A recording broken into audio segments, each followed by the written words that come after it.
अशफाक अहमद नाम है मेरा जी। बताई दुकान है, पूरे बाजार में पता है जी। शरीफ आदमी आ, 60-70 साल तो इतने रहने वाले जनाब। अपना कारोबार करीदा बाजार च 25-30 साल हो गए मैंने कारोबार करते हैं। कोई अज तक वायलेशन नहीं की, कानून की खिलाफवर्जी नहीं की, SOP की खिलाफवर्जी नहीं की, कोई मेरे खिलाफ दर्ज परचा कोई नहीं। मैं कोई क्रिमिनल कोई नहीं, चरस नहीं बेचता, हिरवन नहीं बेचता। ये शाहद भट्ट साहब आते ने वार बड़े को रहने वाले ने।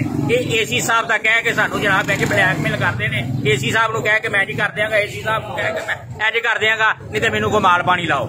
इन्हें सीधे लफ्जां मेरे को अज तो किन्ने 8 दिन पहलों 20,000 रुपया मंगया भी 20,000 रुपया देनी तो तेरी दुकान सील हो जाएगी। ये शाहद भट्ट है मुंडा कोई, इतने गनमैन AC साहब का गनमैन, ठीक है। लिहाजा साडा आला काम अगे ये हुक्म है साडा, अपने अर्ज है साडी भी ये जनाब साडी आवाज जिहड़ी है ये उतरे लैवल तक पहुंचाई जाए।